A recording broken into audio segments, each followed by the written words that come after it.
Bruno Beltrán siempre se había enorgullecido de saber leer a la gente. 15 años como terapeuta cognitivo-conductual le habían enseñado a detectar las señales microscópicas que delataban traumas ocultos, rabia enterrada y culpa purulenta. Podía observar las manos de alguien durante una sesión de admisión y saber en minutos si había sido abusado, si estaba mintiendo, si era peligroso. Era un don que había salvado vidas, matrimonios y futuros. Pero había estado ciego ante lo que sucedía en su propio hogar. La mañana del martes comenzó como cualquier otra. Sofía, su hija de 8 años, estaba sentada a la mesa de la cocina empujando los huevos revueltos alrededor de su plato. Su cabello rubio miel le caía sobre la cara, sin lavar por tercer día consecutivo. Bruno lo había notado, pero lo atribuyó a una etapa. Los niños pasan por etapas. ¿Te sientes bien, mija?, preguntó, agachándose junto a su silla. ¿Apenas has comido? Los ojos verdes de Sofía, sus ojos, parpadearon hacia él brevemente antes de volver a bajar a su plato. Simplemente no tengo hambre, papi. Necesitas energía para la escuela. Tienes el gran examen de matemáticas hoy, ¿recuerdas? Un temblor recorrió su pequeño cuerpo, casi imperceptible. Pero Bruno lo captó. No me siento bien, susurró Sofía.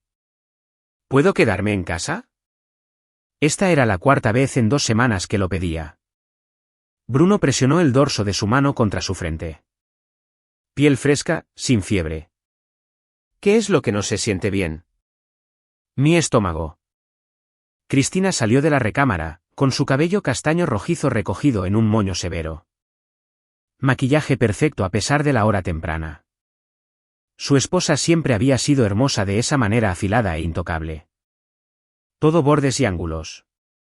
Últimamente, esos bordes parecían más afilados. Bruno, vas a llegar tarde a tu primera cita, dijo ella, sin mirar a Sofía.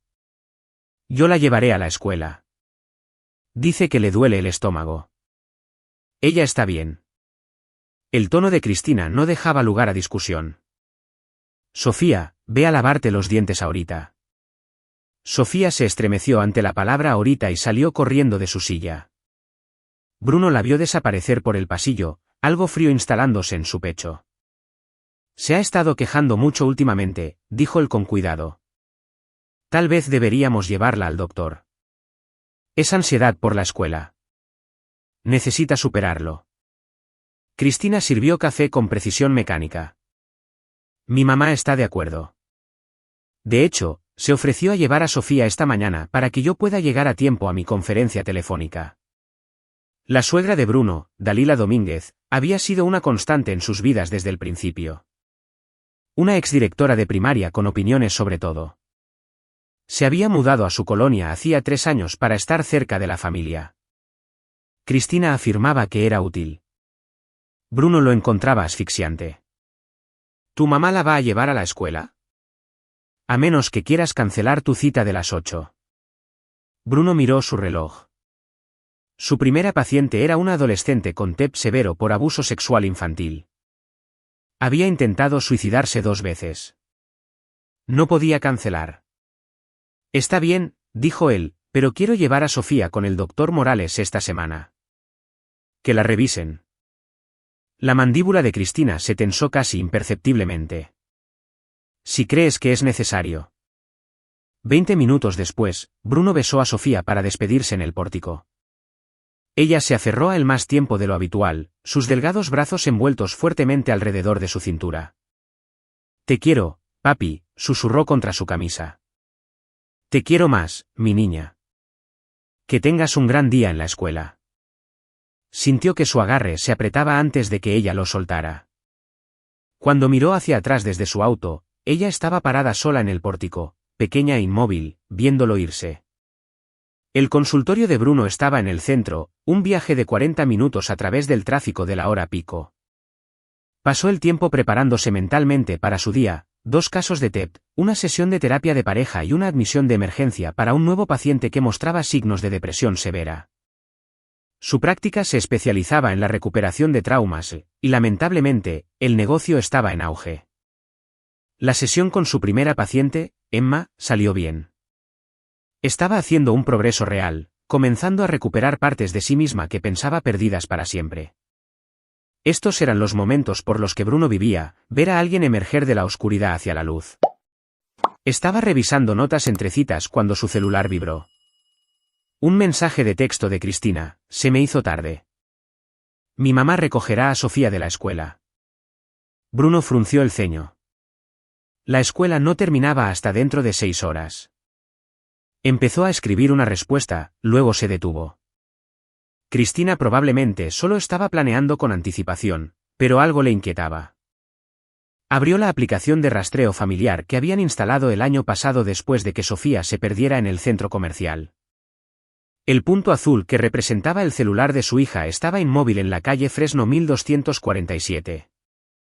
La casa de Dalila. Los dedos de Bruno se apretaron sobre su celular. La escuela estaba en la avenida Encino 892, a 5 kilómetros en la dirección opuesta. Revisó la hora. 10:47 de la mañana. Sofía debería estar en clase de matemáticas. Intentó llamar a Cristina. Buzón de voz. Llamó de nuevo. Buzón de voz. La sensación de frío en su pecho se extendió a sus extremidades. Bruno se levantó y caminó hacia el escritorio de su asistente. Julia, cancela mi cita de las 11. Emergencia familiar. Estaba en su auto antes de que ella pudiera responder. El viaje a la casa de Dalila tomó 18 minutos. La mente de Bruno corría a través de posibilidades, cada una más inquietante que la anterior. Tal vez Sofía realmente estaba enferma y Dalila la había recogido temprano. Tal vez era un día de asueto escolar que había olvidado. Tal vez la aplicación de rastreo estaba fallando. Tal vez. Pero Bruno había pasado su carrera aprendiendo a confiar en sus instintos sobre peligros ocultos, y cada instinto gritaba que algo estaba profundamente mal. Dalila vivía en un modesto bungalow con un jardín bien cuidado y macizos de flores que parecían de revista. Bruno siempre había encontrado la casa inquietante en su esterilidad, como un museo donde nada podía ser tocado o perturbado. Se estacionó al otro lado de la calle y se sentó un momento observando. Las cortinas de la ventana delantera estaban parcialmente abiertas. A través del hueco, pudo ver movimiento. Bruno salió del auto lenta y silenciosamente. Cruzó la calle y pisó el jardín, acercándose a la ventana en ángulo. El movimiento interior se resolvió en formas. Figuras. Lo que vio a través de ese hueco en las cortinas quedaría grabado en su memoria para siempre. Sofía estaba de rodillas en el centro de la sala, todavía con su uniforme escolar. Su cara estaba roja y manchada de lágrimas, los ojos hinchados de tanto llorar. Estaba mirando hacia alguien fuera de la línea de visión de Bruno. Sus pequeñas manos entrelazadas frente a su pecho, suplicando. El corazón de Bruno se detuvo. Entonces Dalila entró en escena. Su suegra estaba parada sobre Sofía con algo en la mano, una regla de madera, gruesa y pesada. Su rostro estaba torcido por el disgusto mientras miraba a la niña. Estaba hablando, aunque Bruno no podía escuchar las palabras a través del vidrio. La boca de Sofía se movió. Por favor, perdón, por favor. Dalila levantó la regla. Bruno no recordó haberse movido. No recordó haber cruzado el pórtico o intentado abrir la puerta. En un momento estaba en la ventana, al siguiente su hombro golpeaba la puerta, el marco astillándose mientras la cerradura cedía. La escena en la sala se congeló. Dalila giró hacia él, con la regla aún levantada. La cabeza de Sofía se volvió, su rostro transformándose del terror abyecto a una esperanza desesperada. «Papi». Bruno cruzó la habitación en 3 zancadas y cayó de rodillas.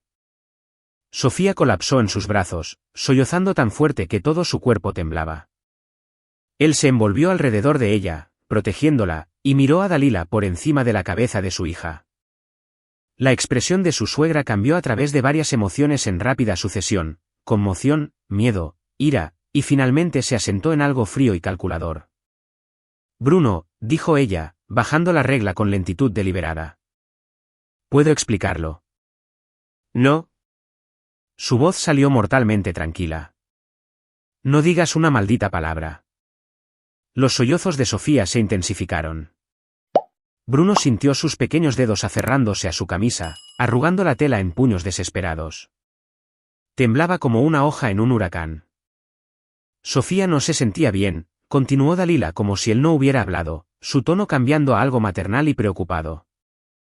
La recogí de la escuela. Estaba siendo irrespetuosa y yo simplemente estaba. Dije que no hables. Bruno se liberó cuidadosamente del agarre de Sofía, manteniendo su cuerpo entre ella y Dalila. Sofía, nena, mírame. El rostro manchado de lágrimas de su hija se volvió hacia él. En sus ojos, vio algo que le heló la sangre.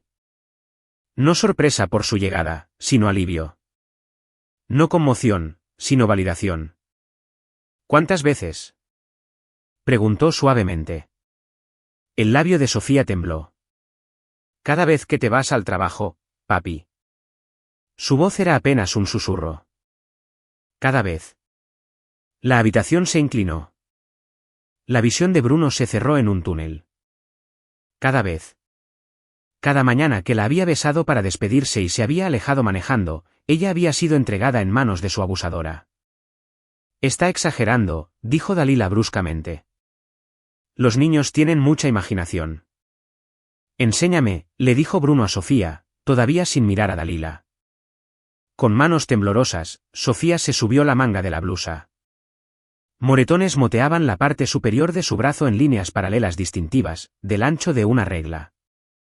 Algunos eran amarillos, verdes, de días atrás. Otros eran morados, negros, frescos. El mundo de Bruno colapsó en una claridad cristalina. Esto no era un incidente aislado. Esto era sistemático, prolongado. Esto era tortura. Se puso de pie lentamente, posicionándose completamente frente a Sofía. Cuando finalmente miró a Dalila, su expresión debió haberla asustado porque ella dio un paso atrás. Quiero que escuches con mucha atención, dijo Bruno, con la voz despojada de toda emoción.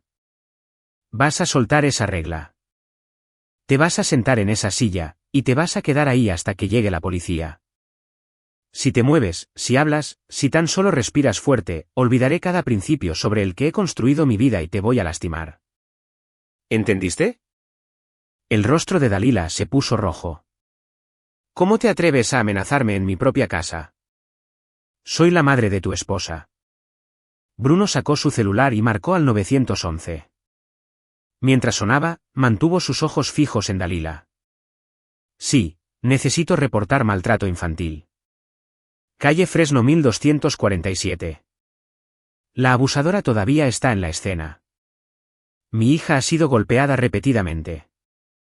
Hizo una pausa, escuchando. Sí, soy su papá. Acabo de encontrarla aquí cuando debería estar en la escuela. El rostro de Dalila pasó de rojo a blanco. La regla se deslizó de sus dedos y resonó en el piso. Están enviando una patrulla ahorita, dijo Bruno, terminando la llamada. Siéntate. Esta vez, Dalila obedeció. Bruno se agachó de nuevo hacia Sofía, quien lloraba en silencio ahora, las lágrimas corrían por sus mejillas, pero sin emitir sonido. Ese silencio era de alguna manera peor que los sollozos. Está bien, mi amor, susurró, atrayéndola cerca de nuevo. Te tengo. Nadie te va a hacer daño nunca más. Lo prometo. Ella dijo que nunca me creerías, dijo Sofía con voz entrecortada. Dijo que nadie le creería a una niña chiquita sobre un adulto. ¿Qué más dijo? Todo el cuerpo de Sofía tembló.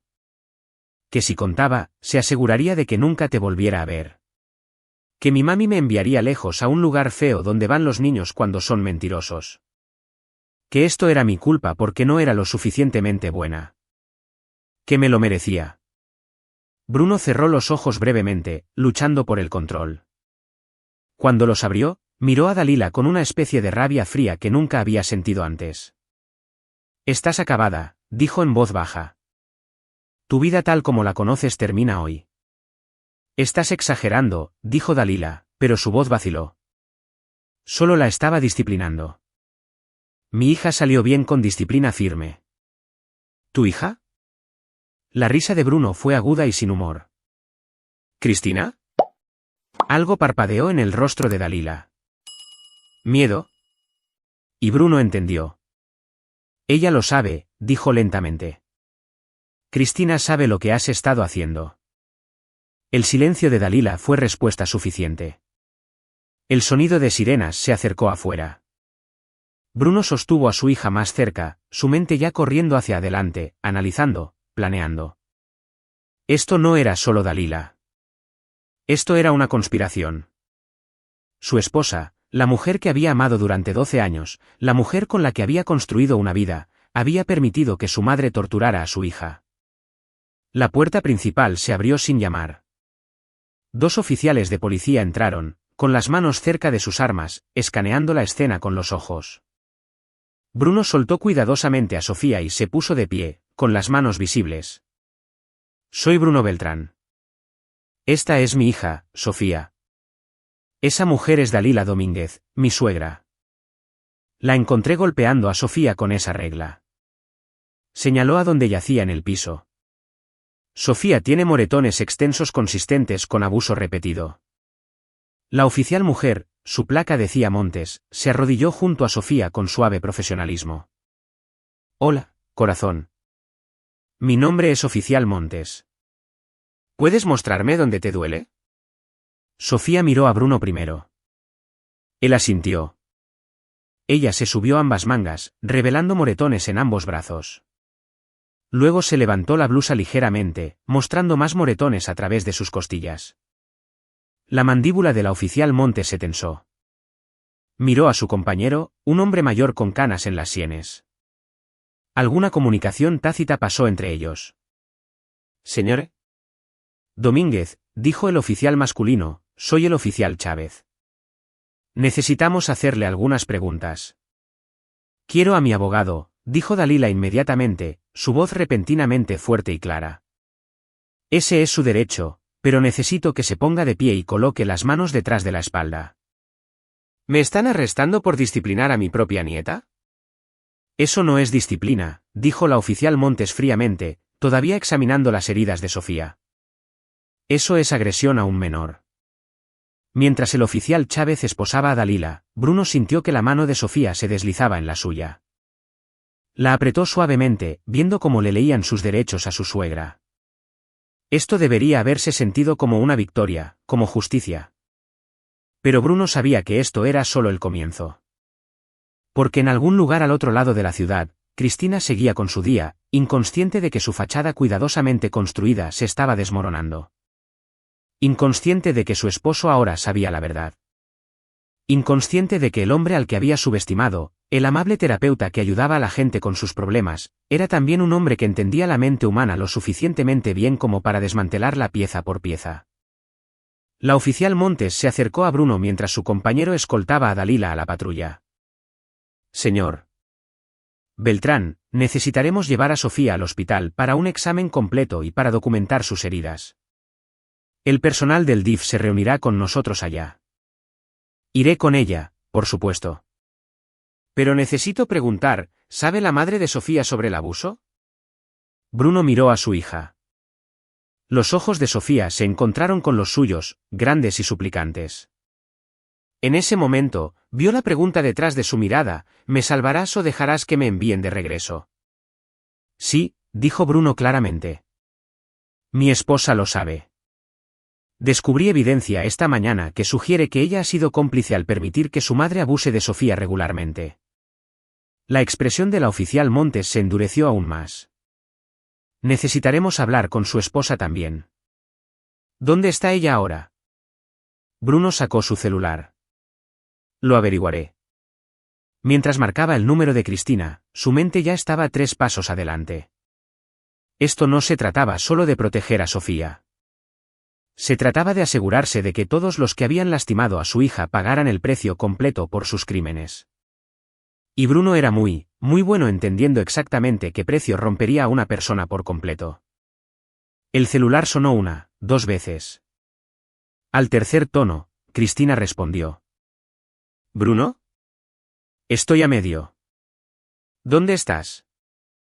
Su voz era plana, sin emociones. Una pausa. En mi consultorio. ¿Por qué? ¿Qué pasa? Ya nada está mal, dijo Bruno. Encontré a Sofía. El silencio que siguió fue respuesta suficiente. Lo suficientemente largo para que Bruno prácticamente pudiera escuchar la mente de Cristina corriendo, calculando, decidiendo qué mentira contar. ¿Qué quieres decir con que la encontraste? Dijo finalmente Cristina, con voz cuidadosamente neutral. Ella está en la escuela. No, dijo Bruno suavemente. No lo está. No ha estado en la escuela en toda la mañana. Ha estado en la casa de tu mamá siendo golpeada como lo ha sido cada mañana por Dios sabe cuánto tiempo. Otra pausa. Luego, Bruno, no entiendes. La policía está aquí. Tu mamá ha sido arrestada. Sofía va camino al hospital. Bruno mantuvo su voz nivelada. Clínica. ¿Y Cristina? Van a ir por ti después. No te molestes en correr. No hay lugar al que puedas ir donde no te encuentre. Terminó la llamada antes de que ella pudiera responder. La oficial Montes había estado escuchando. Eso estuvo bien, dijo en voz baja. Enviaremos unidades a su ubicación ahorita. Bruno asintió. Había pasado 15 años aprendiendo cómo ayudar a personas traumatizadas a reconstruir sus psiques destrozadas. Pero esas mismas habilidades, invertidas, podían usarse para destruir sistemáticamente a alguien desde adentro hacia afuera. Y Bruno tenía todo el tiempo del mundo para planear exactamente cómo destruir a las dos mujeres que habían lastimado a su hija. Sofía tiró de su mano. Papi, ¿estoy en problemas? Se arrodilló de nuevo, acunando su pequeña cara entre sus manos. No, mi niña. No estás en problemas. No hiciste nada malo. Todo lo que te pasó, todo fue culpa de ella, no tuya. ¿Entiendes? Sofía asintió, nuevas lágrimas derramándose por sus mejillas. Tenía tanto miedo. Todos los días tenía tanto miedo. Lo sé, y lamento no haberlo visto antes, pero lo veo ahora. Y te prometo que nunca te volverán a hacer daño. Mientras caminaban hacia la ambulancia que había llegado, el celular de Bruno vibraba continuamente con llamadas de Cristina. Las ignoró todas. Dejó que entrara en pánico, dejó que sintiera una fracción del miedo con el que Sofía había vivido todos los días. En el hospital, un equipo pediátrico especializado examinó a Sofía mientras Bruno esperaba en el pasillo, dando declaraciones a un detective de la Unidad de Víctimas Especiales de la Fiscalía. El detective Marcial Mejía tenía unos 50 años con los ojos cansados de alguien que había visto demasiada oscuridad en su carrera. Los moretones son consistentes con abuso repetido durante varias semanas, posiblemente meses, dijo Mejía, leyendo las notas que una enfermera le había proporcionado. También estamos viendo evidencia de abuso psicológico. Sofía muestra síntomas clásicos de indefensión aprendida y ansiedad severa. ¿Cómo pasó esto desapercibido? Preguntó Bruno, más para sí mismo que para el detective.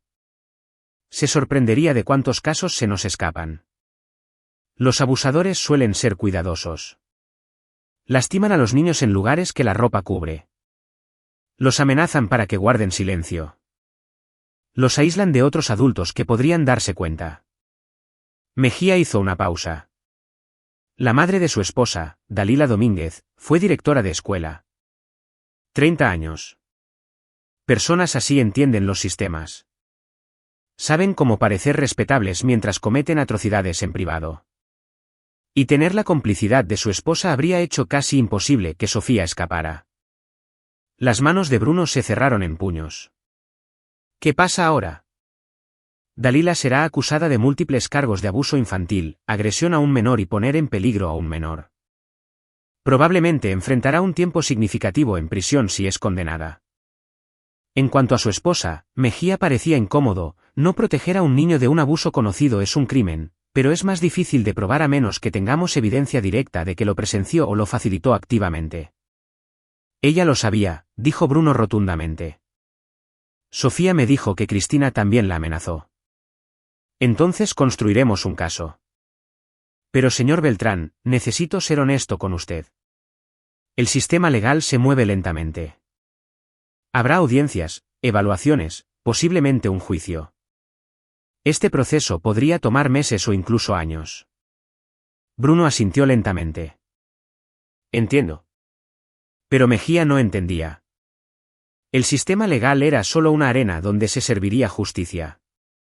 Bruno tenía otras herramientas a su disposición. Herramientas que la ley no podía tocar. Una enfermera salió de la sala de examen de Sofía. Sr. ¿Beltrán? Sofía pregunta por usted.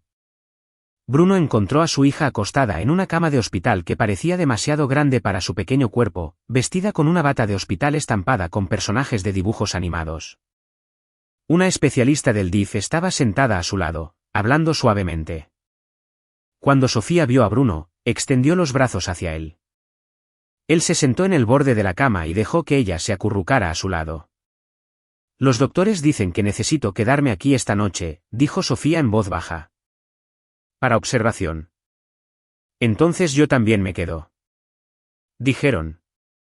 Que mi mami podría venir. Bruno sintió el cuerpo de Sofía tensarse contra el suyo. ¿Quieres ver a tu mamá? Sofía guardó silencio por un largo momento. Cuando finalmente habló, su voz era pequeña y quebrada. No sé. Ella solía ser linda antes de que mi abuela empezara a hacer cosas. Luego mi mami cambió. Se volvió mala. Dijo que necesitaba aprender a ser fuerte. Que la abuela me estaba ayudando. ¿Ayudándote? Repitió Bruno, con voz hueca. Creo que mi mami también tenía miedo, susurró Sofía. A veces las oía pelear. La abuela le gritaba a mi mami y mi mami lloraba. Luego la abuela decía que me llevaría lejos si mi mami no hacía lo que ella decía. Una nueva pieza del rompecabezas encajó en su lugar.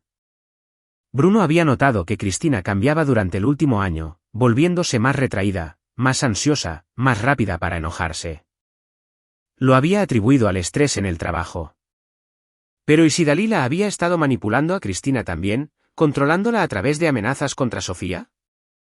No excusaba las acciones de Cristina, pero complicaba las cosas. La puerta se abrió y entró una mujer con un chaleco del DIF. Señor Beltrán, soy Juana Vela, la trabajadora social asignada a la situación de Sofía. Necesito hablar con usted sobre los arreglos inmediatos de custodia. Bruno se liberó cuidadosamente del agarre de Sofía, prometiéndole que estaría justo afuera en el pasillo. Juana fue directa al grano. Dadas las acusaciones contra la señora Beltrán y su madre, necesitamos asegurar la seguridad de Sofía. ¿Tiene algún lugar seguro donde pueda quedarse con ella? ¿Algún lugar al que ninguna de ellas tenga acceso? Mi hermano tiene una casa al otro lado de la ciudad. ¿Puedo llamarlo? Bien. Por ahora, recomiendo que Sofía permanezca bajo su custodia con visitas supervisadas únicamente de la señora Beltrán, si es que hay alguna visita, hasta que completemos nuestra investigación. Juana hizo una pausa. Seré franca, señor Beltrán.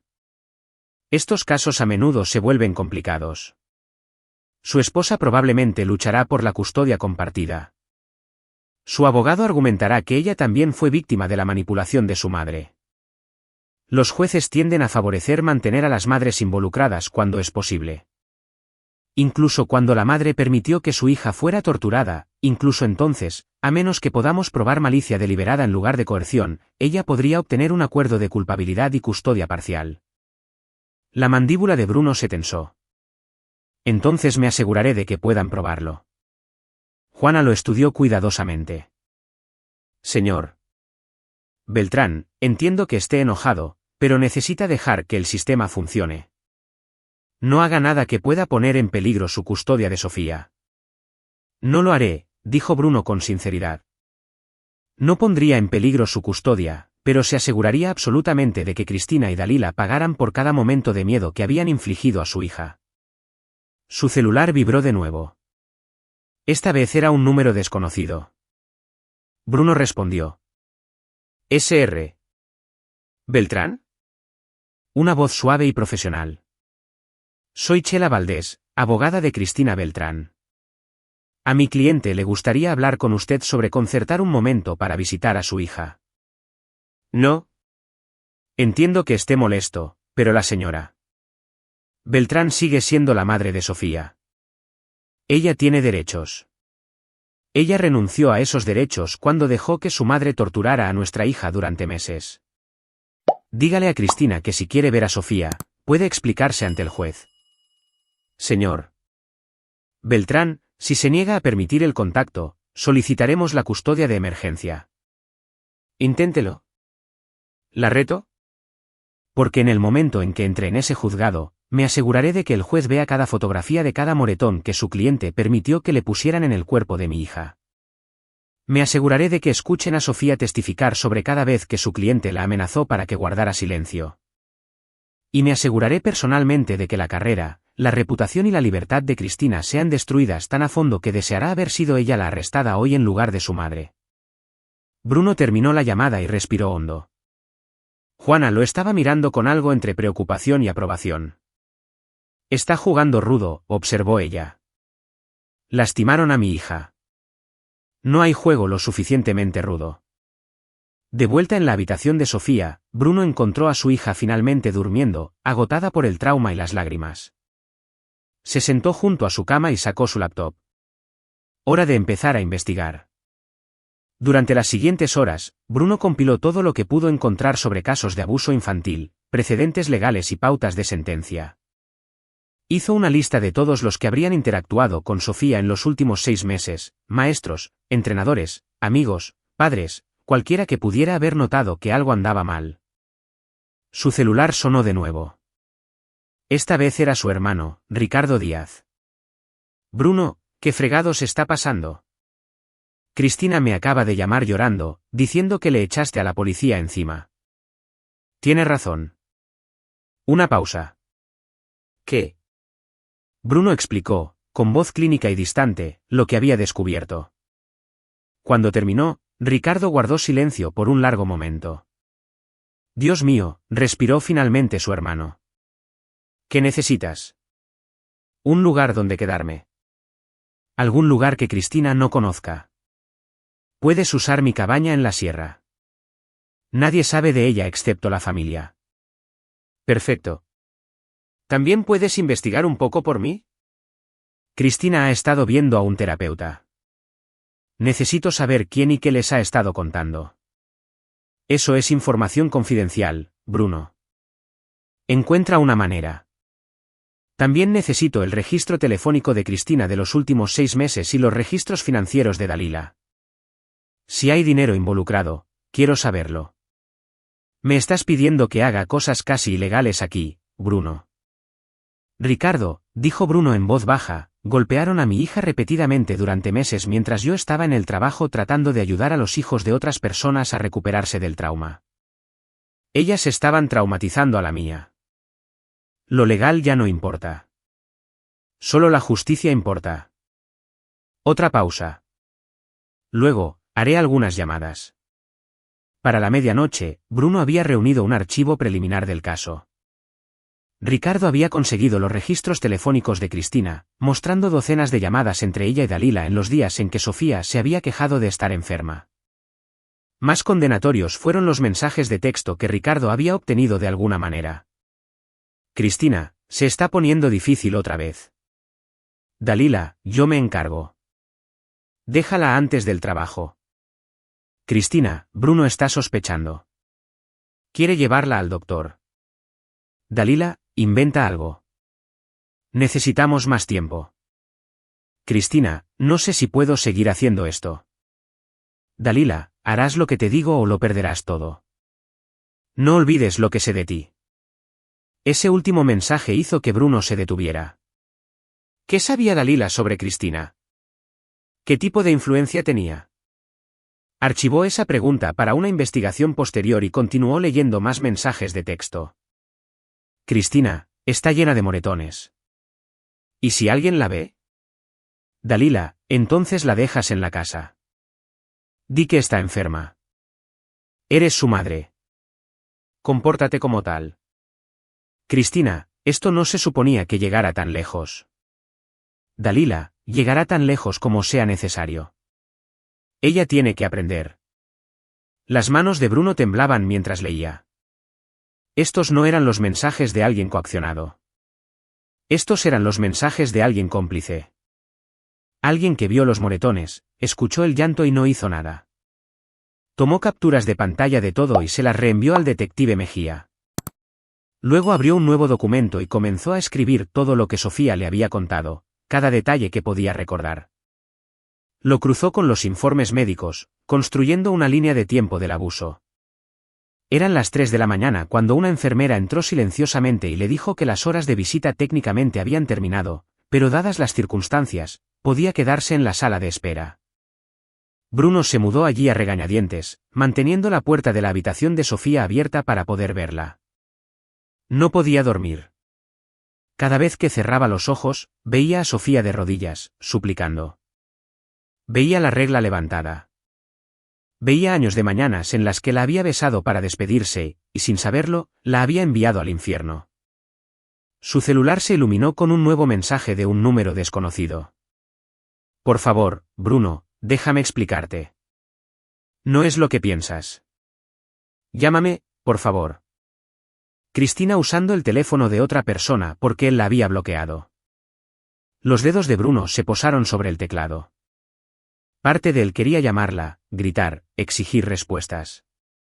Pero otra parte, la parte de terapeuta que entendía la psicología humana, sabía que cualquier cosa que le dijera ahora podría usarse en su contra más tarde.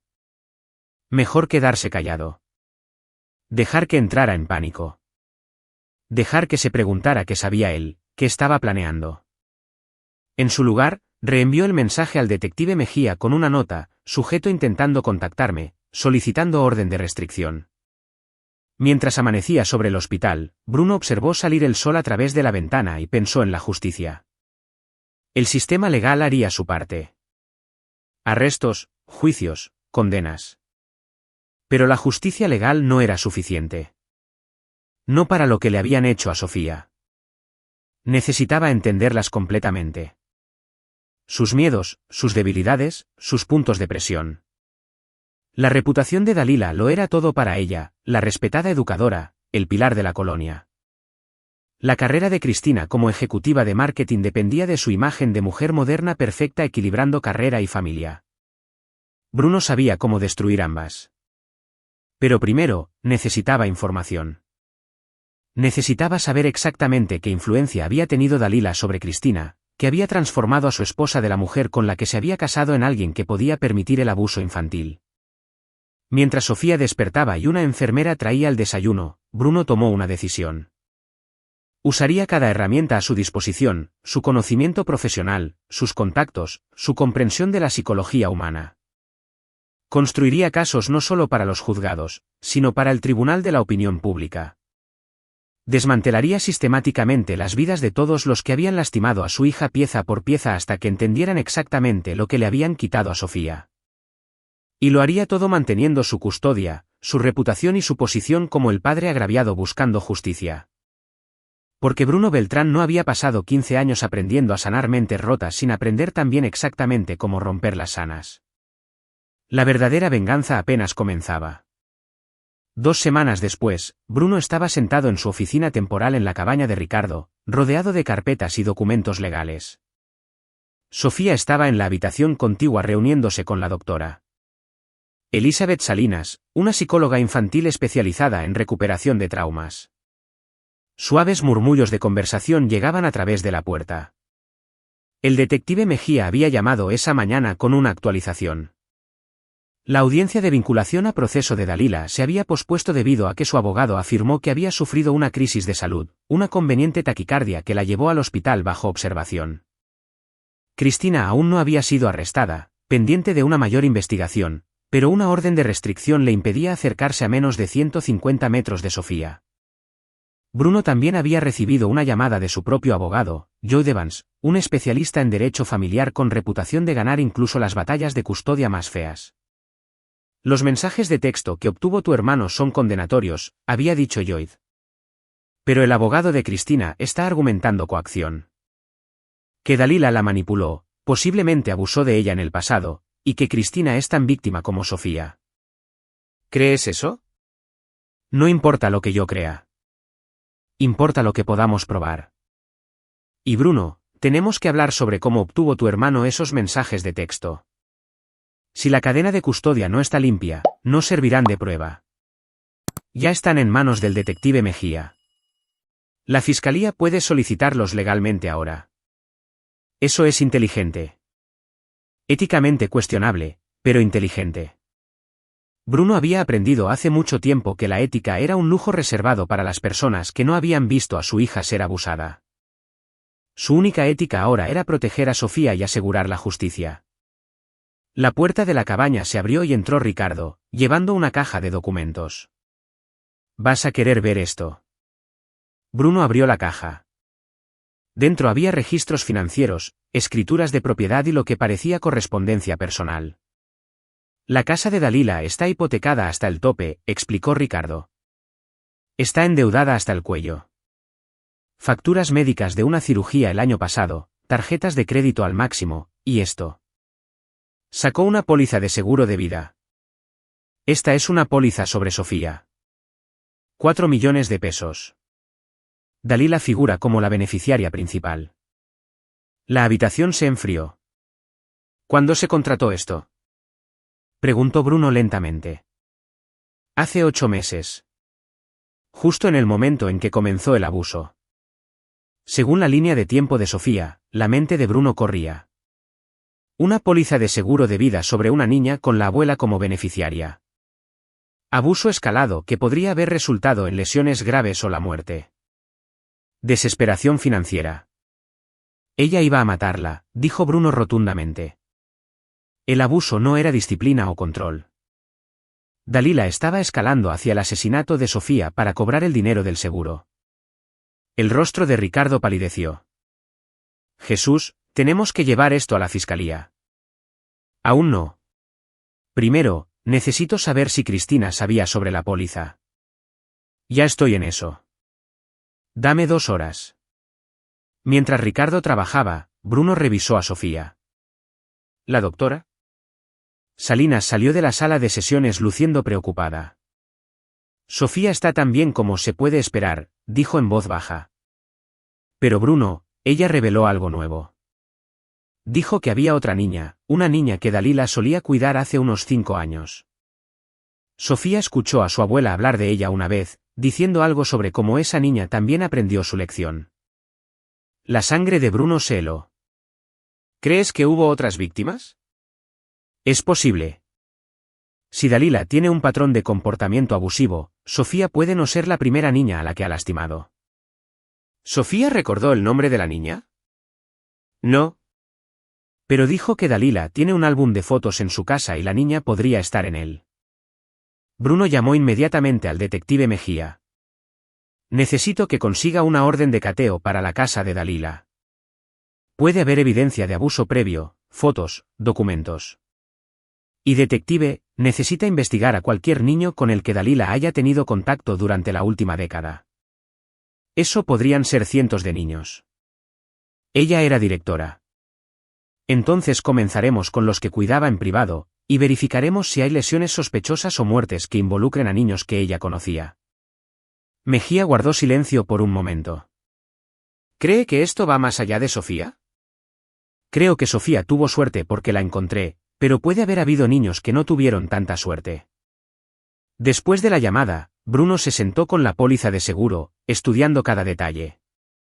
La solicitud había sido llenada por Dalila, pero firmada por Cristina como la madre de Sofía.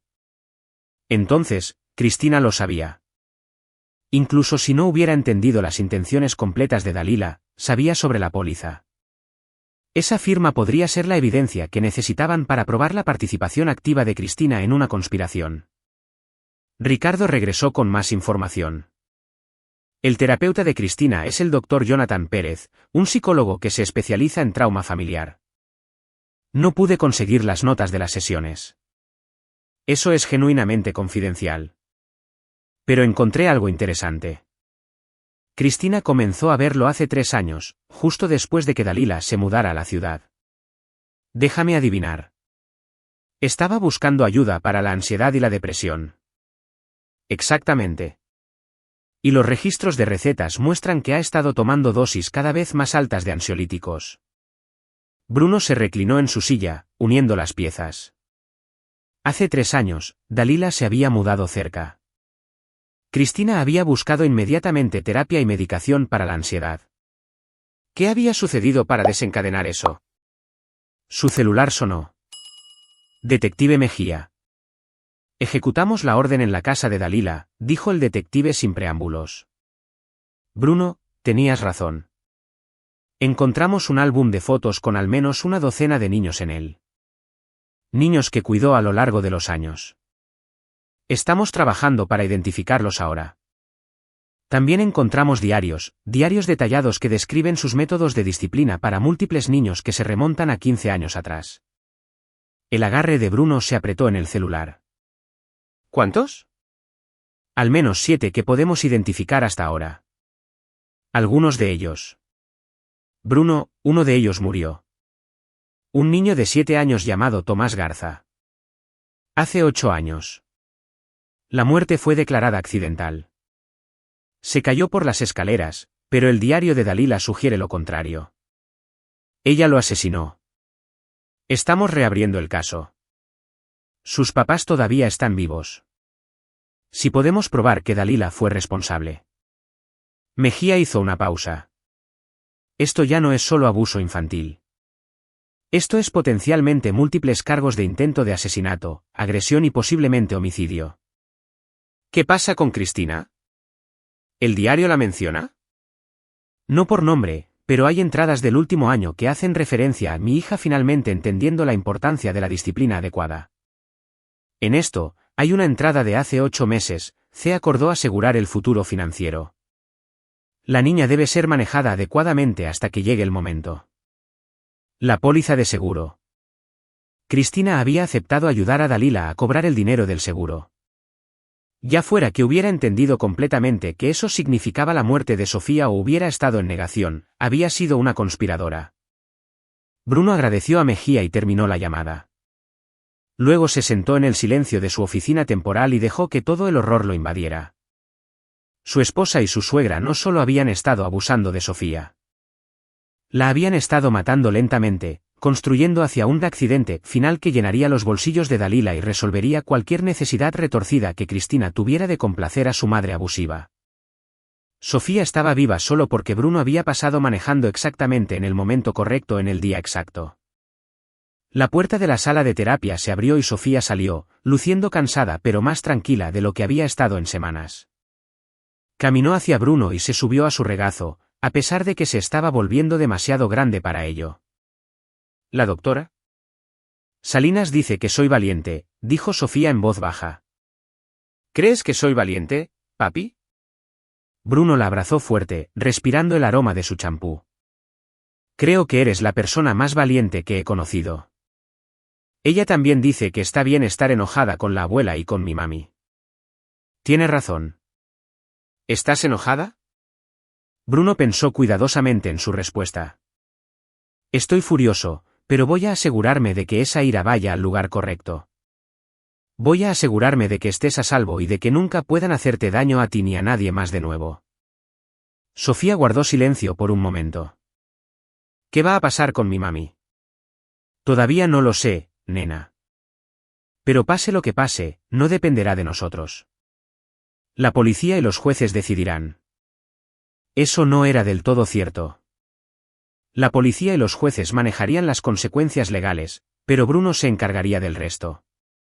Durante la siguiente semana, Bruno ejecutó su plan con precisión quirúrgica.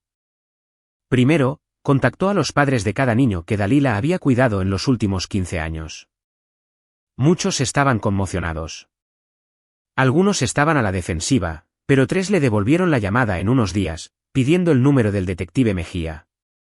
Ellos también habían notado cosas. Lesiones, cambios de personalidad, miedo alrededor de Dalila. Lo descartaron como accidentes o ansiedad infantil. Ahora, querían justicia para sus hijos.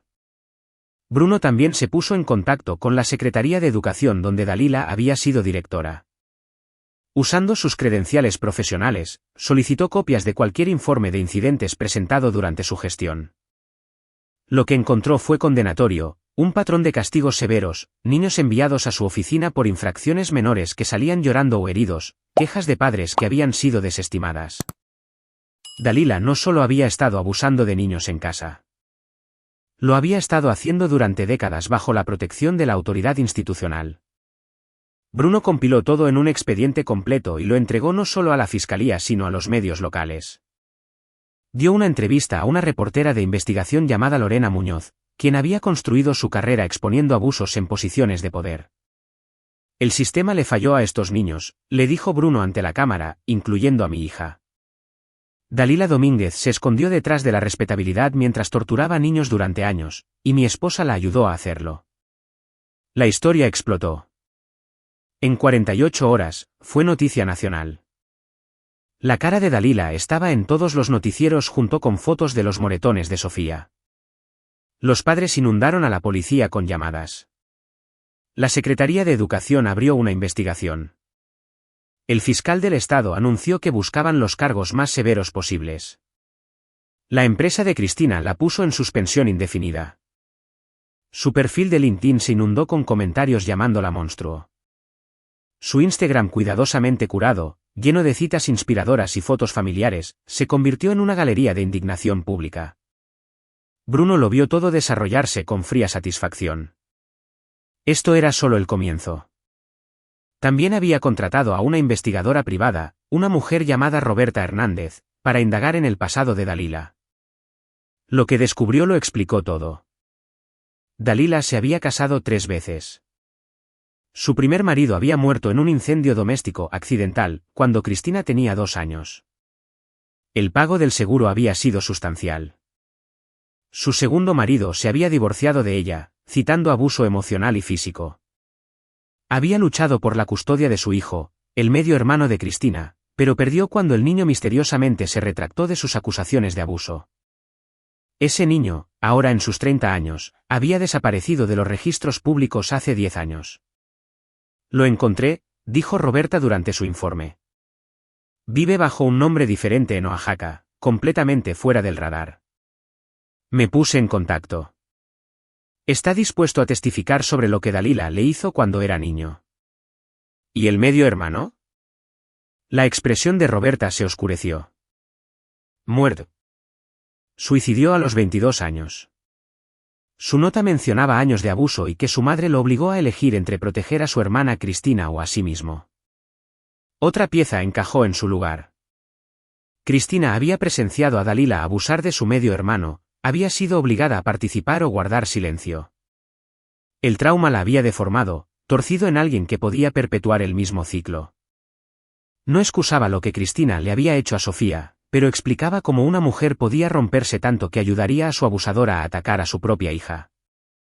Bruno se reunió con Joy Devans para discutir la estrategia. Vamos a ofrecerle a Cristina una opción, dijo Bruno. Ella testifica contra Dalila, asume toda la responsabilidad por su papel y acepta terapia supervisada y visitas limitadas con Sofía en el futuro. O lucha contra esto y me aseguro de que vaya a prisión por conspiración para cometer asesinato. Eso es duro. Iba a dejar que su madre matara a nuestra hija por dinero del seguro. Duro se queda corto. Joy lo estudió. Has cambiado. Eres más frío. Rompieron algo en mí cuando lastimaron a Sofía. Nunca volveré a ser el mismo. 2 días después, el abogado de Cristina llamó para programar una reunión. Se reunieron en una sala de juntas en el centro. Cristina flanqueada por Chela Valdés y otro abogado. Cristina se veía terrible, demacrada, pálida, con ojeras bajo los ojos. No podía sostener la mirada de Bruno. Mi cliente desea hacer una declaración, dijo Chela Valdés. La voz de Cristina era apenas audible. ¿Perdón? Perdóname, Bruno. Tienes que entender. Es mi mamá. Me ha estado controlando toda mi vida. No sabía cómo detenerla. Firmaste la póliza de seguro, dijo Bruno rotundamente. ¿Sabías para qué era? No lo sabía. Juro que no sabía que ella planeaba. La voz de Cristina se quebró. Pensé que era solo por seguridad, para el futuro de Sofía. No entendí lo que ella pretendía hacer. Viste cómo golpeaba a nuestra hija y no hiciste nada. ¿Por qué me habría matado? ¿No lo entiendes? Ella mató a mi hermano. Amenazó con hacerme lo mismo si no la ayudaba. Estaba atrapada. Bruno se inclinó hacia adelante. Entonces pruébalo. Testifica contra ella. Cuenta todo lo que sabes. Y luego acepta las consecuencias que vengan de tus decisiones. Cristina miró a su abogado, quien asintió levemente. ¿Qué quieres? Te declaras culpable de poner en peligro a un menor. Cumples cualquier sentencia que decida el juez. Te sometes a terapia obligatoria con un especialista de mi elección. Y no peleas conmigo por la custodia. Aceptas visitas supervisadas solamente, y solo cuando Sofía esté lista, lo cual podría ser dentro de años o nunca.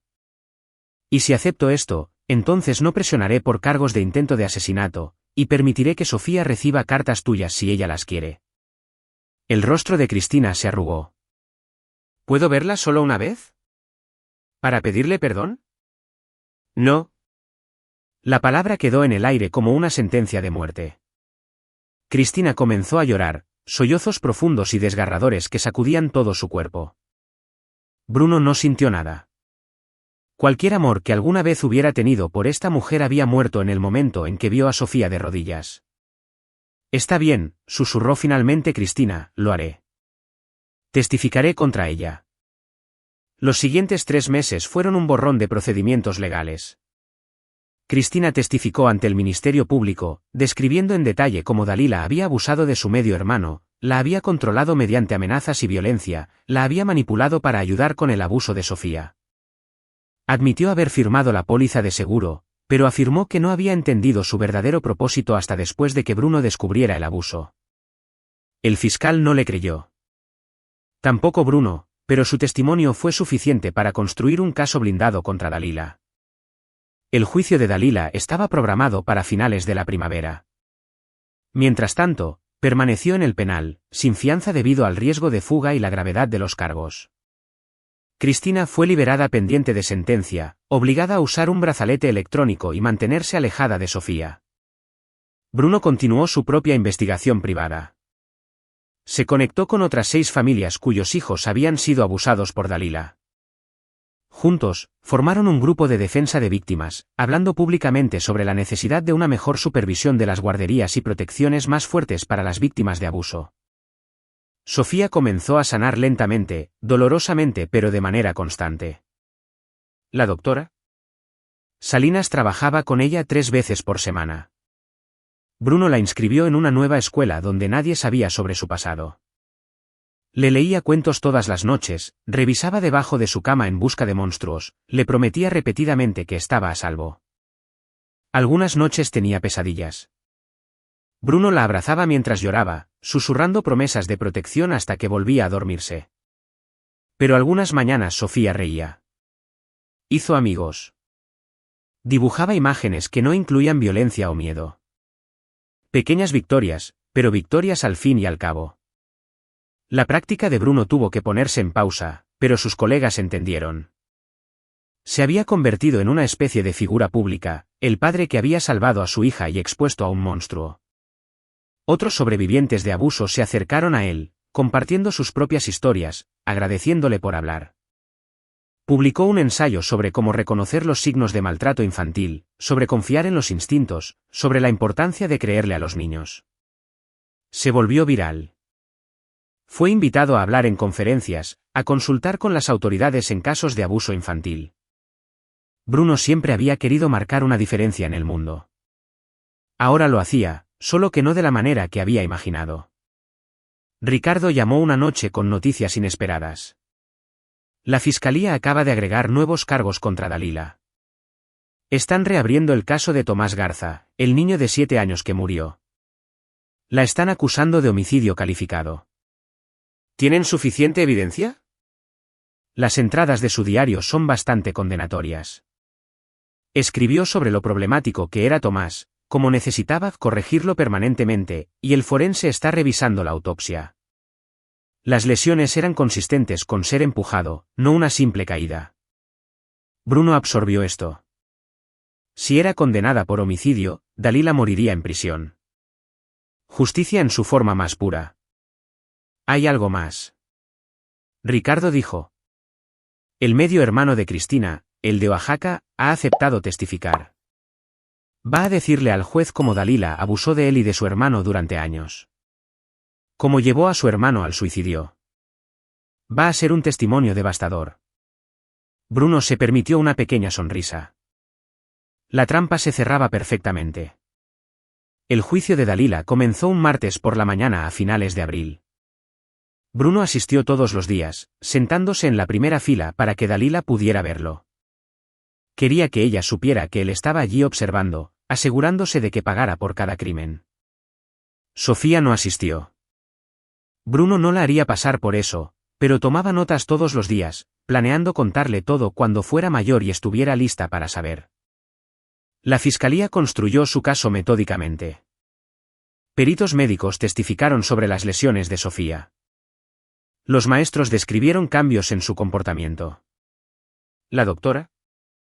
Salinas explicó el trauma psicológico que Sofía había soportado. El detective Mejía presentó los diarios de Dalila, leyendo pasajes que hacían que la gente jadeara de horror. Luego Cristina subió al estrado. Parecía pequeña y rota mientras describía su infancia, el abuso de su madre, la muerte de su hermano. Admitió haber permitido el abuso de Sofía, alegó que había estado demasiado asustada y traumatizada para detenerlo. Le fallé a mi hija, dijo Cristina, con lágrimas corriendo por su rostro. Dejé que mi miedo a mi madre anulara mi deber de proteger a mi hija. Nada puede excusar eso. Nada puede arreglarlo. Llevaré esa culpa por el resto de mi vida. Bruno observó desapasionadamente. El juez podría creer la narrativa de Cristina como una víctima convertida en facilitadora, o podría verla simplemente como una cómplice. De cualquier manera, ya había aceptado declararse culpable. Su destino estaba sellado. La defensa de Dalila trató de pintarla como una estricta disciplinaria que había sido malinterpretada. Argumentaron que sus diarios eran exageraciones terapéuticas, que las acusaciones de abuso eran exageradas, que nunca tuvo la intención de dañar. Pero entonces Roberta Hernández subió al estrado. Presentó evidencia de los 3 matrimonios de Dalila, la muerte sospechosa de su primer esposo, las acusaciones de abuso en su segundo matrimonio. Describió el patrón de control y violencia que abarcaba décadas. Y luego testificó el medio hermano de Cristina. Su nombre era Marcos López y tenía 34 años. No había hablado con su madre en más de una década. Mientras describía los años de palizas, hambre y tortura psicológica, varios presentes lloraron. Me dijo que yo no valía nada, dijo Marcos en voz baja. Que merecía el castigo. Que si le contaba a alguien, mataría a mi hermano pequeño. Así que me quedé callado. Soporté las palizas. Y cuando no pude soportarlo más, me retracté de mis denuncias de abuso durante la batalla por la custodia porque ella amenazó con hacer desaparecer a mi hermano si no lo hacía. ¿Y su hermano? Preguntó suavemente el fiscal. Se suicidó a los 22 años. Su nota de suicidio decía que no podía vivir con lo que había visto hacer a nuestra madre, con lo que había sido obligado a hacer para sobrevivirla. Ella lo destruyó. La sala estaba en silencio excepto por el sonido del llanto silencioso de Marcos. Dalila estaba sentada en la mesa de la defensa, su rostro una máscara de furia. Había envejecido 20 años en los últimos meses, su piel cetrina, su cabello gris y fino. El penal no había sido amable con la exdirectora. El juicio duró 3 semanas. Bruno asistió todos y cada uno de los días, un centinela silencioso de la justicia. Finalmente, los alegatos de clausura.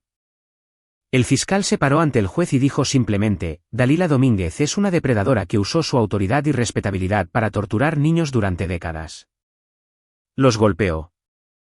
Los mató de hambre. Destruyó sus espíritus y asesinó al menos a un niño, tal vez más. La evidencia es abrumadora. El testimonio es creíble. La justicia exige que la encuentren culpable de todos los cargos. El abogado defensor argumentó que Dalila era una mujer imperfecta que había cometido errores pero no era una asesina. Que Cristina era una testigo poco confiable, que los diarios eran fantasía, no confesión. El juez deliberó. Cuando regresó, Bruno contuvo el aliento. Por el cargo de homicidio calificado de Tomás Garza, culpable. Por el cargo de tentativa de homicidio de Sofía Beltrán, culpable. Por múltiples cargos de abuso infantil, culpable. El veredicto continuó, culpable tras culpable. Al final, Dalila había sido condenada por 19 cargos separados. No mostró emoción mientras se leían los veredictos. Pero cuando la jueza Violeta Leal anunció que la sentencia sería en 2 semanas, finalmente miró a Bruno. Sus ojos se encontraron a través de la sala. Bruno vio rabia allí, y odio. Y finalmente, solo por un momento, miedo. Él sonrió. El día de la sentencia llegó con un peso de finalidad. La sala estaba llena de víctimas y sus familias, reporteros y defensores.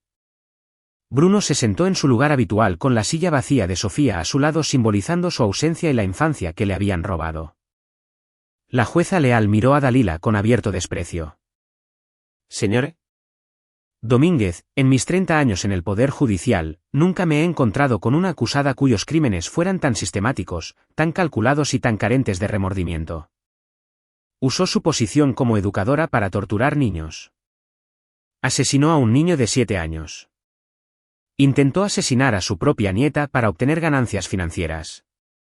Dalila permaneció en silencio, con su abogado a su lado. La ley me proporciona pautas para la sentencia, continuó la jueza Leal, pero en este caso, aplicaré el máximo rigor. La jueza miró a la sala llena, luego de vuelta a Dalila. Por el homicidio de Tomás Garza, 50 años de prisión. Por la tentativa de homicidio de Sofía Beltrán, 25 años. Por los múltiples cargos de abuso infantil, 15 años por cada cargo, acumulables. Bruno hizo las cuentas rápidamente. Dalila moriría en prisión. Tenía 63 años. Nunca volvería a respirar aire libre. Señor Domínguez, tenga la seguridad de que nunca saldrá viva del penal. El abogado de Dalila comenzó a objetar, pero Dalila le puso una mano en el brazo. Por primera vez desde su arresto, habló. No me arrepiento de nada, dijo claramente. Esos niños necesitaban disciplina. Mi nieta necesitaba corrección. Si todos ustedes no fueran tan débiles, tan permisivos, lo entenderían. La sala estalló. El mazo de la jueza Leal resonó como un trueno. Retiren a la acusada. Hemos terminado aquí. Mientras los custodios escoltaban a Dalila, ella miró una última vez a Bruno. Esta vez, él no vio miedo, solo desafío. Bruno sintió un extraño vacío.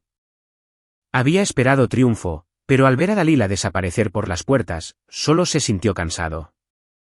La sentencia de Cristina llegó 2 semanas después en una sala diferente.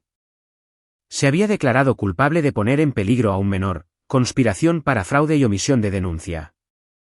El fiscal recomendó 12 años de prisión.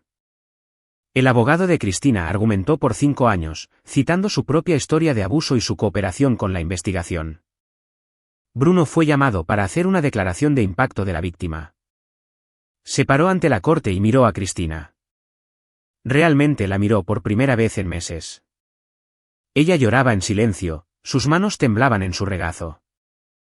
Sofía pregunta por su mamá a veces, dijo Bruno en voz baja. ¿Quieres saber si alguna vez la quisiste, si algo de eso fue real? Los cuentos antes de dormir, las fiestas de cumpleaños, las veces que le dijiste que era especial. Los hombros de Cristina se sacudieron con sollozos. Le digo que debes haberla querido alguna vez, antes de que el veneno de tu madre echara raíces. Antes de que el miedo y el trauma te convirtieran en alguien irreconocible. Le digo que la mamá que recuerda de cuando era chiquita era real, incluso si esa mujer ya no existe. Bruno hizo una pausa, recomponiéndose. Pero también le digo la verdad. Que el amor sin protección no tiene sentido. Que sabías que la estaban lastimando y no hiciste nada. Que elegiste tu propia supervivencia sobre la de ella. Miró al juez. Cristina Beltrán necesita tiempo en prisión. Necesita consecuencias. Pero también necesita tratamiento, terapia intensiva y a largo plazo para abordar el trauma que la convirtió en alguien que podría permitir el abuso infantil. No quiero venganza contra ella. Quiero que entienda lo que hizo, que realmente comprenda la magnitud de su fracaso y que pase el resto de su vida tratando de convertirse en alguien digna de pedir el perdón de Sofía algún día. Incluso si nunca lo concedo, terminó Bruno, incluso si Sofía nunca lo concede, Cristina necesita intentarlo. El juez sentenció a Cristina a 8 años de prisión con terapia obligatoria, seguidos de 5 años de libertad condicional. Potencialmente podría tener contacto con Sofía en el futuro, pero solo si Sofía lo quería, y si múltiples terapeutas acordaban que no sería dañino. Cristina fue llevada esposada, todavía llorando. Trató de decirle algo a Bruno mientras pasaba, pero él se dio la vuelta. La vida se asentó en una nueva normalidad durante los siguientes meses. Sofía continuó con la terapia y parecía fortalecerse cada semana. Hizo amigos en su nueva escuela, se unió al taller de arte, comenzó a tomar clases de karate. Las pesadillas llegaban con menos frecuencia. Bruno reabrió su práctica, aunque ahora se especializaba exclusivamente en la recuperación de abuso infantil.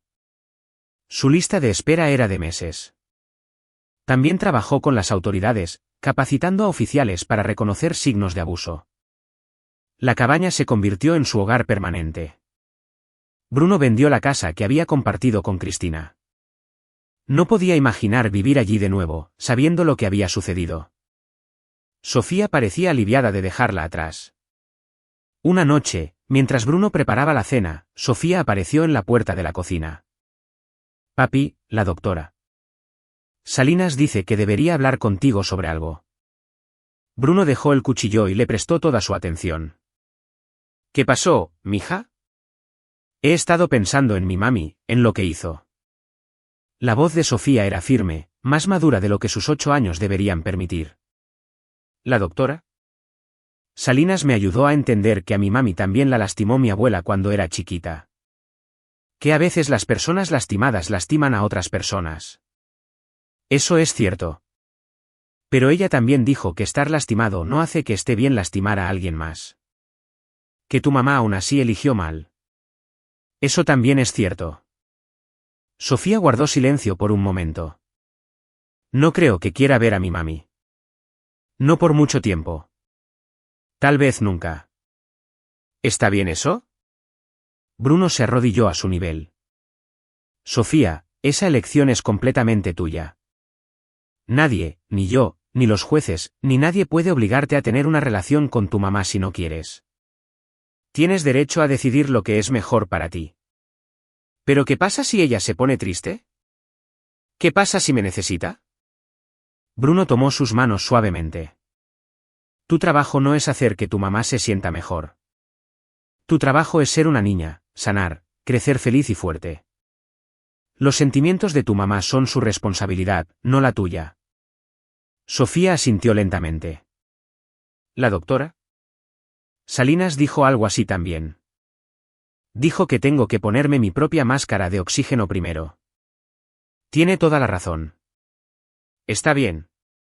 Sofía sonrió, una sonrisa real que llegó a sus ojos. Voy a concentrarme en mi propia máscara de oxígeno entonces.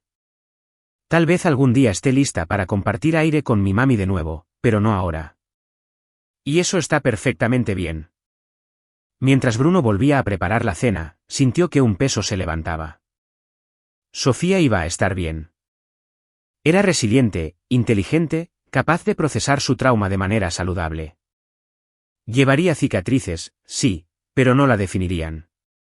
Más tarde esa noche, después de que Sofía se durmiera, Bruno se sentó en el pórtico con un tequila y miró las estrellas. Su celular vibró con un mensaje del detective Mejía. Dalila fue atacada en el penal hoy. Está en la enfermería. Parece que algunas de las otras reclusas descubrieron lo que les hizo a los niños. Justicia carcelaria. Bruno leyó el mensaje y no sintió nada. Ni satisfacción, ni simpatía, nada. El destino de Dalila estaba sellado de cualquier manera. Moriría tras las rejas, ya fuera por vejez, violencia o su propia miseria. Llegó otro mensaje. Este de Joy Evans. El abogado de Cristina presentó una apelación para reducir la sentencia. Poco probable que tenga éxito, pero pensé que debería saberlo. Bruno borró el mensaje. Las batallas legales de Cristina ya no eran su preocupación. Ella había tomado sus decisiones. Ahora viviría con las consecuencias. Un tercer mensaje de Marcos López, el medio hermano de Cristina. Gracias por dejarme ser parte de su caída. Por primera vez en 20 años, dormí toda la noche sin pesadillas. La justicia no borra el pasado, pero ayuda. Bruno sonrió levemente y escribió de vuelta, de nada. Cuídate. El aire de la noche era fresco y limpio. En algún lugar dentro de la cabaña, Sofía dormía pacíficamente, protegida y amada. Bruno había renunciado a su vieja vida, su matrimonio, sus ilusiones sobre el mundo. Pero había ganado algo más importante, la seguridad de su hija, y el conocimiento de que había luchado por ella cuando más importaba. El sistema legal había hecho su parte. Dalila moriría en prisión. Cristina cumpliría un tiempo significativo. Otras víctimas habían dado un paso al frente, encontrando sus voces, comenzando sus propios viajes de sanación. Pero la verdadera venganza de Bruno no eran las sentencias o las reputaciones destruidas. Era esto. Sofía riendo durante el desayuno. Sofía haciendo arte sin miedo. Sofía creciendo sabiendo que cuando necesitó a alguien que luchara por ella, su papá había luchado con todo lo que tenía. Esa era la venganza que importaba. No destrucción, sino restauración. No castigo, sino protección. Bruno terminó su tequila y entró. Revisó a Sofía una última vez, le besó la frente y susurró lo mismo que decía cada noche. Estás a salvo ahora. Lo prometo. Para siempre. Y por primera vez desde que comenzó esta pesadilla, Bruno realmente lo creyó. Pasaron 3 años. Sofía tenía 11 años ahora, y le iba muy bien en la secundaria. Había crecido 10 centímetros, su cabello rubio cortado corto a petición suya porque era más fácil para el karate. Había obtenido su cinta azul y competido en torneos locales. Su arte colgaba por toda la cabaña, piezas brillantes y coloridas que mostraban a una niña que se había movido a través de la oscuridad hacia la luz. Bruno había expandido su práctica y publicado un libro sobre la recuperación del trauma infantil. Viajaba para dar conferencias, siempre llevando a Sofía consigo para que no se separaran. Ella se había convertido en una especie de celebridad menor por sí misma, la niña valiente que había sobrevivido y prosperado. Rara vez hablaban de Dalila o Cristina. El pasado estaba sanando, formándose cicatriz donde una vez hubo heridas abiertas. Entonces, un martes por la tarde, Bruno recibió una carta reenviada por su editor. La dirección del remitente era un penal femenil. Casi la tiró sin abrirla, pero algo le hizo abrir el sobre. La carta era de Cristina. Bruno. Sé que no tengo derecho a contactarte. Sé que probablemente no quieras saber de mí, pero mi terapeuta dice que escribir esto es parte de mi recuperación, incluso si nunca lo lees. He pasado 3 años encerrada pensando en lo que hice, en la mujer en la que me convertí. Mi terapeuta aquí me ayudó a entender que ser abusada por mi madre no excusa mi elección de permitir el abuso de Sofía. Fui una víctima una vez, pero luego me convertí en victimaria. Eso es mi responsabilidad.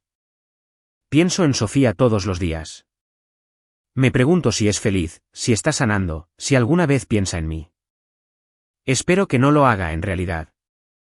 Espero que haya seguido adelante por completo y haya construido una vida que no incluya el dolor que causé. No espero perdón. No lo merezco. Pero quiero que sepas que ahora entiendo. Realmente entiendo lo que hice, el horror de ello, la traición.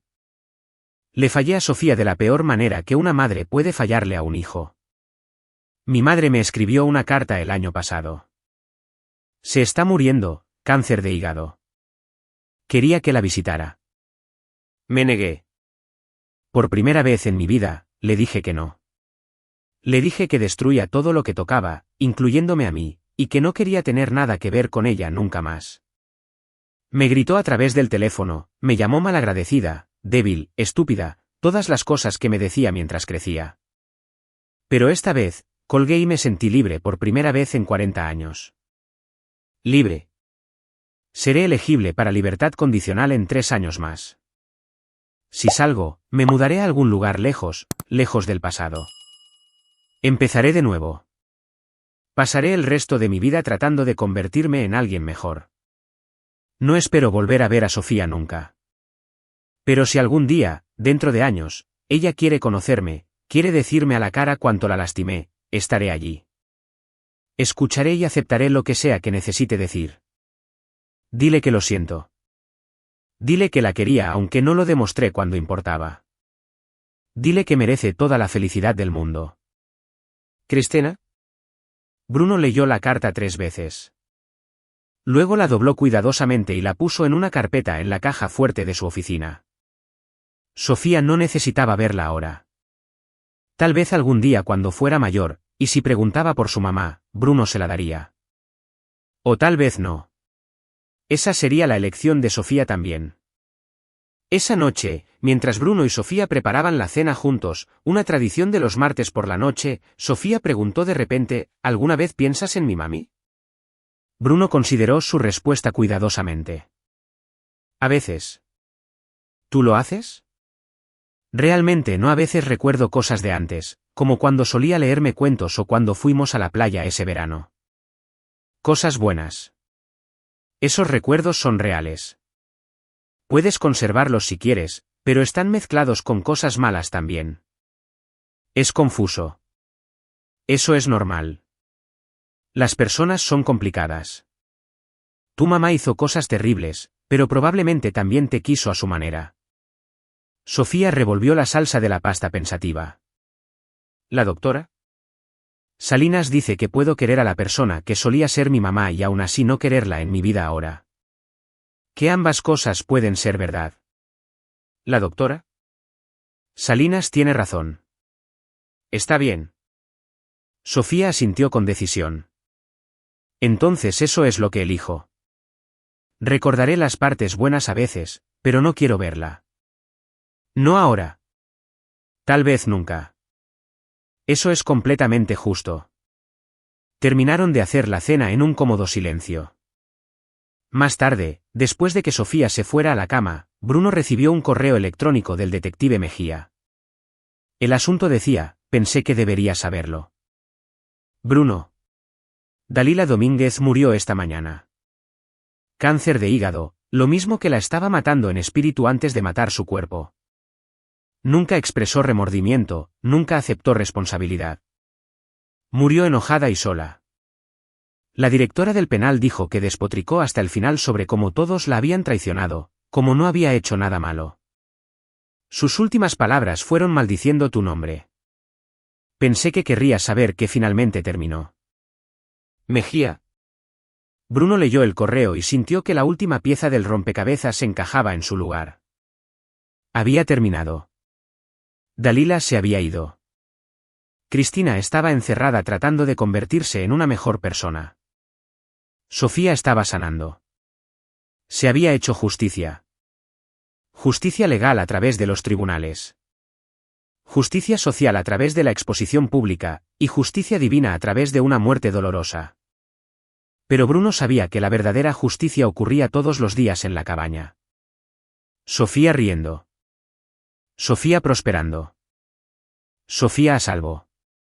Esa noche, Bruno durmió de corrido sin despertarse una sola vez.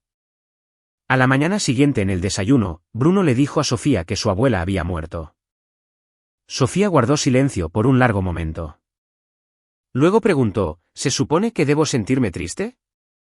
Se supone que debes sentirte como te sientas. No hay emoción correcta o incorrecta aquí. No me siento triste. Me siento aliviada. ¿Eso es malo? No, mi niña. Eso es completamente normal. ¿Habrá funeral? Probablemente. Pero no tenemos que ir si no quieres. Sofía lo pensó. No quiero ir. Quiero recordarla yéndose. No verla una vez más.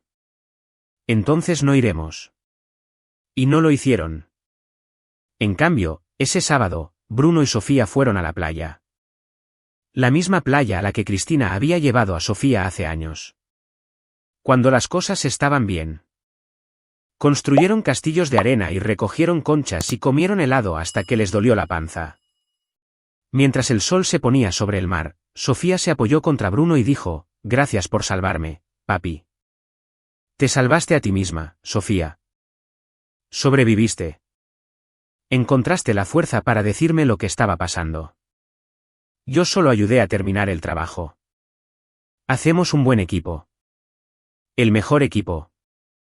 Sofía sonrió. Y en ese momento, Bruno supo que todo lo que había hecho, la investigación, las batallas legales, la destrucción sistemática de sus enemigos, había valido la pena. No por venganza, sino por esto. Por la sonrisa de su hija, por su seguridad, por su futuro. A veces la justicia significa sentencias de prisión y vergüenza pública. A veces significa ver a tus enemigos sufrir como merecen. Pero a veces la justicia más dulce es simplemente sobrevivir, prosperar y construir una vida tan llena de amor y alegría que las personas que intentaron destruirte se vuelvan irrelevantes. Bruno había logrado los 3 tipos de justicia. Y mientras se sentaba en esa playa con su hija, viendo la puesta de sol pintar el cielo en tonos de oro y rosa, finalmente se sintió en paz. La guerra había terminado. Habían ganado. Y Sofía, valiente, resiliente, increíble Sofía, crecería sabiendo que cuando el mal intentó romperla, ella había sido lo suficientemente fuerte para sobrevivir.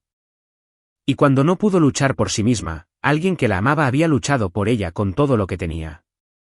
Ese era el legado que Bruno quería dejar.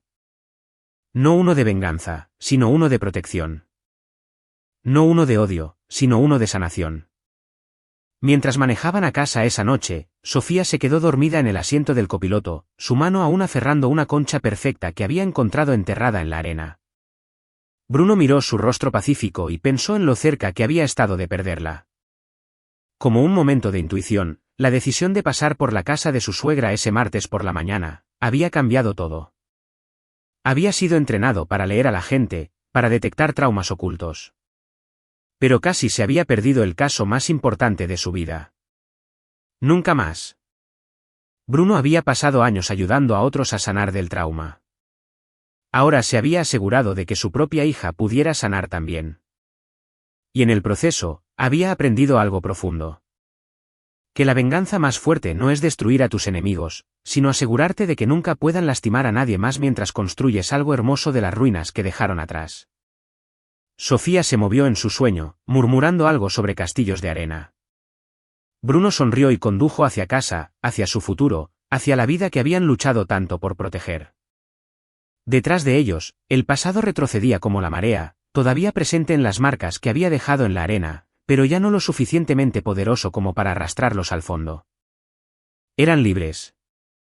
Finalmente, completamente, eternamente libres. Y esa era la única venganza que Bruno había necesitado realmente. Y ahí lo tienen.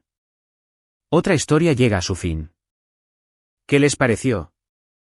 Me encantaría leer sus opiniones en los comentarios de abajo.